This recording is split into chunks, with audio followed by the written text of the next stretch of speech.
આપનું સ્વાગત છે. આજે આપણી સામે પ્રાચીન ભારતના ઇતિહાસનો એક વિશાળ પટ છે. આપણી પાસે જે સ્ત્રોત છે એ આપણને હજારો વર્ષોને સફર પર લઈ જાય છે. એ સમયથી જ્યારે માણસ ફક્ત શિકાર કરતો હતો ત્યાંથી લઈને મહાન સામ્રાજ્યોના નિર્માણ સુધી. તો ચાલો આખી વાતને ખોલીએ. આ માત્ર તારીખો કે રાજાઓના નામ નથી. આપણો હેતુ એ સમજવાનો છે કે કેવી રીતે ભૌગોલિક પરિસ્થિતિઓ, નવા વિચારો અને ટેકનોલોજીએ ભારતના પાયા નાખ્યા. આ એક એવી ગાથા છે કે માણસે પથ્થરના ઓજારોથી શરૂ કરીને ભવ્ય શહેરો અને દર્શનશાસ્ત્રનું નિર્માણ કેવી રીતે કર્યું. અને આખી વાર્તા શરૂ થાય છે પથ્થરોથી. આપણે જાણીએ છીએ કે પૂરા પાષાણકાળમાં મોટા ભારે ઓજારો હતા. પણ પછી આવે છે મધ્ય પાષાણકાળ અને અચાનક ઓજારોનું કદ નાનું થઈ જાય છે, જેને માઇક્રોલિથ્સ કહે છે. આ માત્ર ટેકનોલોજીનો વિકાસ હતો કે પછી એની પાછળ કોઈ મોટું કારણ હતું? અહીં જ તો ખરી મજા છે. તમે જુઓ, આ ફેરફાર પાછળનું મુખ્ય કારણ હતું બદલાતું વાતાવરણ. ઓહ, વાતાવરણ! હા, હિમયુગનો અંત આવી રહ્યો હતો. પૃથ્વી ગરમ થઈ રહી હતી. આના કારણે જંગલો વધ્યા, ઘાસના મેદાનો બન્યા અને હરણ, બકરી જેવા, તમે સમજો ને, નાના અને વધુ ઝડપી પ્રાણીઓ દેખાવા લાગ્યા. એટલે પેલો મોટો ભારે પથ્થર હવે આ ઝડપી પ્રાણીઓનો શિકાર કરવા માટે કામનો નહોતો રહ્યો. બરાબર. હવે કામ ન આવે. એટલે જરૂરિયાત બદલાઈ. મોટા પ્રાણીઓ માટે ભારે હથિયાર ચાલતું, પણ હવે ઝડપ અને ચોકસાઈની જરૂર હતી. બિલકુલ. આ નાના તીક્ષ્ણ માઇક્રોલિથ્સને લાકડા કે હાડકાના હાથામાં બેસાડીને ભાલા, તીર, દાંતરડા જેવા સંયુક્ત ઓજારો બનાવાયા. આ એક રીતે એ સમયની હાઈટેક ક્રાંતિ હતી. ઓજાર બનાવવાની રીત બદલાઈ, શિકારની રીત બદલાઈ અને જીવન પણ બદલાયું. અને આ બદલાવ આપણને નવપાષાણ ક્રાંતિ તરફ દોરી જાય છે, જ્યાં માણસે શિકાર છોડીને ખેતી કરવાનું શરૂ કર્યું. આ તો માનવ ઇતિહાસનો સૌથી મોટો ટર્નિંગ પોઈન્ટ ગણાય. પણ સ્ત્રોતોમાં કાશ્મીરના બુર્જહોમનો એક રસપ્રદ ઉલ્લેખ છે. ત્યાં કબરોમાં માલિક સાથે કૂતરાઓને પણ દફનાવવામાં આવ્યા છે. આ શું દર્શાવે છે? આ ખૂબ જ મહત્વની વિગત છે. તે દર્શાવે છે કે કૂતરો હવે માત્ર શિકારમાં મદદ કરનારું પ્રાણી નહોતો રહ્યો, પણ એક સાથી બની ગયો હતો. કદાચ એવી માન્યતા હશે કે પરલોકમાં પણ માલિકની રક્ષા કરશે. એટલે એક ભાવનાત્મક સંબંધની શરૂઆત. હા, બરાબર. માનવ અને પ્રાણી વચ્ચેના ભાવનાત્મક સંબંધની શરૂઆત. આ જ ક્રાંતિએ ગામડા અને સ્થાયી જીવનનો પાયો નાખ્યો. અને પછી આવી ધાતુની શોધ. તાંબુ. પથ્થરમાંથી ધાતુ તરફની આ સફરે સમાજને કેવી રીતે બદલ્યો હશે? કારણ કે પથ્થર તો ગમે ત્યાં મળી જાય, પણ તાંબુ એ તો ખાસ ખાણોમાંથી જ કાઢવું પડે. તમે સાચો મુદ્દો પકડ્યો. તાંબાના કામ માટે એક આખી પ્રક્રિયા હતી. ખાણ ખોદવી, ધાતુ ગાળવી, તેને આકાર આપવો. આ કામ દરેક વ્યક્તિ ન કરી શકે. એના માટે ખાસ કુશળતાની જરૂર હતી. એટલે નિષ્ણાતોનો એક વર્ગ ઊભો થયો. બરાબર. સમાજમાં પ્રથમ વખત કારીગરોનો, નિષ્ણાતોનો એક વર્ગ બન્યો. સમાજનું વિભાજન શરૂ થયું. કોઈ ખેતી કરતું, કોઈ પશુપાલન અને કોઈ ધાતુકામ. આ જ સામાજિક જટિલતાએ શહેરોના નિર્માણ માટેનો માર્ગ ખોલ્યો. અને એ શહેરો એટલે સિંધુ ખીણની સભ્યતા. જ્યારે પણ હું એમના નગર નિયોજન વિશે વાંચું છું, મને આશ્ચર્ય થાય છે. આજથી લગભગ 5000 વર્ષ પહેલાં ગ્રીડ પેટર્ન પર બનેલા શહેરો, કાટખૂણે કાપતા રસ્તા અને ઢંકાયેલી ગટર વ્યવસ્થા. આ તો આજના સ્માર્ટ સિટીના કોન્સેપ્ટ જેવું લાગે છે. બિલકુલ. એમની એન્જિનિયરિંગ સ્કિલ અદ્ભુત હતી. પણ એનાથી પણ વધુ રસપ્રદ વાત એ છે કે આપણને ત્યાં શું નથી મળ્યું. આપણને ઇજિપ્તના પિરામિડ જેવા ભવ્ય સ્મારકો કે મેસોપોટેમિયા જેવા વિશાળ મંદિરો કે મહેલોના કોઈ પુરાવા નથી મળ્યા. તો પછી શાસન કોણ ચલાવતું હતું? જો કોઈ શક્તિશાળી રાજા કે પુરોહિત નહોતા, તો આટલી વ્યવસ્થિત સભ્યતા કેવી રીતે ચાલતી હતી? એ એક સારો સવાલ છે. મોટાભાગના વિદ્વાનો માને છે કે શાસન કોઈ એક વ્યક્તિના હાથમાં નહોતું. કદાચ વ્યાપારીઓનો એક સમૂહ અથવા તો લોકોની કોઈ સમિતિ નિર્ણયો લેતી હશે. કારણ કે આ સભ્યતાનો મુખ્ય આધાર વ્યાપાર હતો. ખબર છે, એમના રેકોર્ડ્સ દર્શાવે છે કે તેઓ મેસોપોટેમિયા સાથે વ્યાપાર કરતા હતા, જેઓ આ પ્રદેશને મેલુહા કહેતા. મેલુહા એટલે કે નાવિકોનો દેશ? હા. સિંધુ ખીણની આટલી વિકસિત શહેરી સભ્યતાનું અચાનક પતન એ ઇતિહાસનું એક મોટું રહસ્ય છે. અને એના પછી જે ચિત્ર ઉભર્યા છે તે શહેરોનું નહીં પણ ગામડા અને પશુપાલકોનું છે, વૈદિક કાળનું. આટલો મોટો બદલાવ કેવી રીતે આવ્યો? આના પર ઘણી થિયરીઓ છે. કેટલાક આર્યોના આક્રમણને જવાબદાર ગણે છે, જ્યારે બીજા પર્યાવરણીય ફેરફારોને, જેમ કે નદીઓનું સુકાઈ જવું.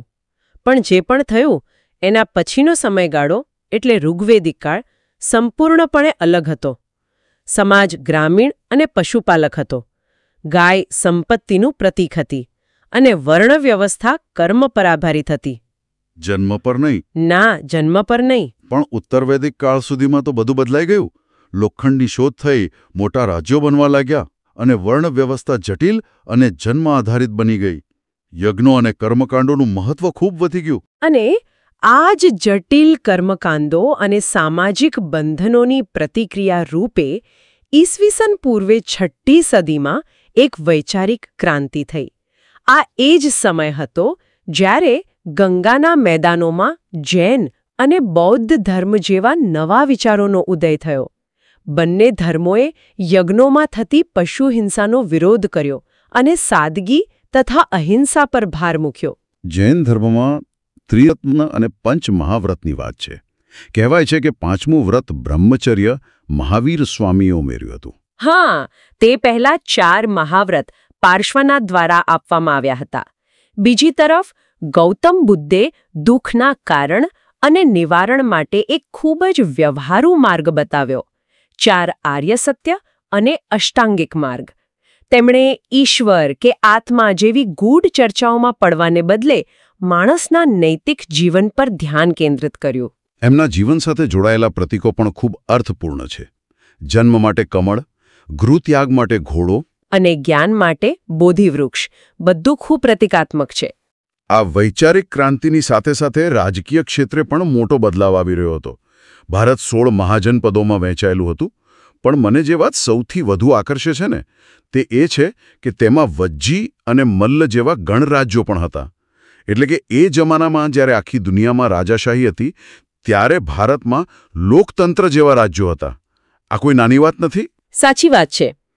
આ ગણરાજ્યોમાં શાસન કોઈ એક રાજા દ્વારા નહીં પણ લોકોના પ્રતિનિધિઓ દ્વારા ચાલતું હતું, જેને ગણ કે સંઘ કહેવાતા. તેઓ સભામાં ભેગા મળીને નિર્ણયો લેતા. જો કે ધીમે ધીમે રાજાશાહી વધુ શક્તિશાળી બની અને આ ગણરાજ્યોનું પતન થયું. અને આ બધી રાજાશાહીઓમાં મગધ એક સુપર પાવર તરીકે ઉભરી આવ્યું. એવું તો શું ખાસ હતું મગધ પાસે જે બીજા કોઈ પાસે નહોતું? 3 મુખ્ય કારણો હતા. પહેલું, તેની ભૌગોલિક સ્થિતિ. તેની પ્રથમ રાજધાની રાજગૃહ 5 ટેકરીઓથી ઘેરાયેલી હતી, જે એક કુદરતી કિલ્લો હતો. અને બીજી રાજધાની પાટલીપુત્ર, એ તો નદીઓના સંગમ પર હતી, એક જળ દુર્ગ જેવી. બીજું, ગંગાના ફળદ્રુપ મેદાનોને કારણે ખેતી સારી થતી, જેથી રાજ્યને ભરપૂર કર મળતો. અને ત્રીજું અને સૌથી મહત્વનું, ઝારખંડના જંગલોમાંથી મળતા હાથીઓ અને લોખંડના ભંડારો. હાથીઓ યુદ્ધ માટે અને લોખંડ શસ્ત્રો અને ખેતીના ઓજારો માટે. એટલે કે મગધ પાસે કુદરતી સુરક્ષા, આર્થિક સમૃદ્ધિ અને સૈન્ય શક્તિ ત્રણેયનું મિશ્રણ હતું. બરાબર. અને આ જ મજબૂત પાયા પર ચંદ્રગુપ્ત મૌર્યએ ચાણક્યની મદદથી ભારતના પ્રથમ વિશાળ સામ્રાજ્યની સ્થાપના કરી. પણ મૌર્યવંશનો સૌથી પ્રભાવશાળી શાસક તો સમ્રાટ અશોક હતો. કલિંગ યુદ્ધ અને અશોકનું હૃદય પરિવર્તન. આ વાર્તા આપણે સૌએ સાંભળી છે. પણ અહીં એક સવાલ ઊભો થાય છે. શું આ ખરેખર માત્ર એક હૃદય પરિવર્તન હતું? કે પછી આટલા મોટા અને વૈવિધ્યસભર સામ્રાજ્યને એક સાથે રાખવા માટે બૌદ્ધ ધર્મના નૈતિક સિદ્ધાંતો એટલે કે ધમ્મ એક રાજકીય સાધન હતું? કારણ કે માત્ર તલવારના જોરે આટલા મોટા સામ્રાજ્ય પર રાજ કરવું લગભગ અશક્ય હતું. આ એક ખૂબ જ મહત્વપૂર્ણ પ્રશ્ન છે અને સત્ય કદાચ બંનેની વચ્ચે ક્યાંક છે. કલિંગના નરસંહારે ચોક્કસપણે તેમના પર ઊંડી અસર કરી હશે, પણ એ પણ સાચું છે કે ધમ્મ એક એવી નૈતિક સંહિતા હતી જે સામ્રાજ્યના અલગ અલગ સંસ્કૃતિ અને ધર્મના લોકોને એક તાંતણે બાંધી શકતી હતી. અને એમની મહાનતા એ હતી કે તેમણે પોતાની વાત લોકો સુધી પહોંચાડવા માટે પથ્થરો પર અભિલેખો કોતરાવ્યા. હા, એ પ્રથમ રાજા હતા જેમણે પોતાની પ્રજા સાથે આ રીતે સીધો સંવાદ કર્યો. અને આ અભિલેખો સ્થાનિક ભાષા પ્રાકૃત અને બ્રાહ્મી ખરોષ્ઠી જેવી લિપિઓમાં હતા, જેથી સામાન્ય માણસ પણ તેને વાંચી અને સમજી શકે. આ એમની દૂરંદેશી બતાવે છે. મૌર્ય સામ્રાજ્યના પતન પછીના લગભગ 500 વર્ષ રાજકીય રીતે અસ્થિરતાના રહ્યા. કોઈ એક કેન્દ્રીય સત્તા નહોતી, પણ સ્ત્રોતો કહે છે કે સાંસ્કૃતિક રીતે આ સમય ખૂબ જ જીવંત હતો. સાચી વાત છે. રાજકીય રીતે ભલે આ સમય વિખરાયેલો લાગે, પણ ખરી રીતે આ જ ભારતીય સંસ્કૃતિનો મેલ્ટિંગ પોટ બન્યો. મધ્ય એશિયામાંથી શક, કુષાણ અને ગ્રીસમાંથી હિન્દ યવન જેવી વિદેશી શક્તિઓ આવી. તેઓ માત્ર શાસકો નહોતા, તેઓ પોતાની સાથે નવી કળા, નવા વિચારો અને વિજ્ઞાન લાવ્યા. જેમ કે હિન્દ યવનોએ ભારતમાં પહેલીવાર રાજાના ચહેરાવાળા સોનાના સિક્કા બહાર પાડ્યા. હા. અને કુષાણોએ તો સિલ્ક રૂટ પર જ નિયંત્રણ મેળવી લીધું હતું. અને એ સિલ્ક રૂટ પરના નિયંત્રણે ભારત માટે દુનિયાના દરવાજા ખોલી દીધા. ભારત માત્ર માલ સામાન જ નહીં, પણ બૌદ્ધ ધર્મ જેવા વિચારોની નિકાસ કરનારું એક વૈશ્વિક કેન્દ્ર બન્યું. ગાંધાર અને મથુરા જેવી કલાશૈલીનો વિકાસ પણ આ જ સમયમાં થયો. અને જ્યારે ઉત્તરમાં બધું ચાલી રહ્યું હતું, ત્યારે દક્ષિણ ભારતની વાર્તા તો સાવ અલગ જ હતી. સંગમ યુગ. આ સંગમ શું હતું? કોઈ રાજકીય સભા કે સાહિત્યિક? એ જ તો રસપ્રદ વાત છે. સંગમ એ મદુરાઈમાં પાંડ્ય રાજાઓના સંરક્ષણમાં આયોજિત કવિઓ અને વિદ્વાનોની પરિષદ હતી. અહીં રાજનીતિ તલવારથી નહીં, પણ કવિતાથી ચાલતી હતી. અને તેમનો રોમ સાથેનો વેપાર એટલો જબરદસ્ત હતો કે એક તમિળ કવિતામાં ફરિયાદ છે કે યવનોના જહાજો સોનું લઈને આવે છે અને આપણા કાળા મરી લઈ જાય છે. વાહ! આ તો વેપારની સાથે સંસ્કૃતિનું પણ આદાન પ્રદાન થયું. હવે આ વિખરાયેલા માહોલ પછી આવે છે ગુપ્તકાળ. તેને હંમેશા સુવર્ણ યુગ કહેવામાં આવે છે. પણ મૌર્ય સામ્રાજ્ય તૂટ્યા પછી લગભગ 500 વર્ષ સુધી કોઈ મોટી સત્તા નહોતી. તો પછી ગુપ્તકાળમાં અચાનક એવું શું થયું કે તેને સુવર્ણ યુગ જેવો મોટું બિરુદ મળ્યું? કારણ કે ગુપ્ત શાસકોએ લાંબા સમય પછી ઉત્તર ભારતમાં રાજકીય સ્થિરતા અને શાંતિ સ્થાપી. અને જ્યારે સ્થિરતા હોય ત્યારે જ કળા, વિજ્ઞાન અને સાહિત્યનો વિકાસ થાય છે. ચંદ્રગુપ્ત દ્વિતીય વિક્રમાદિત્યના દરબારમાં કાલિદાસ જેવા નવરત્નો હતા.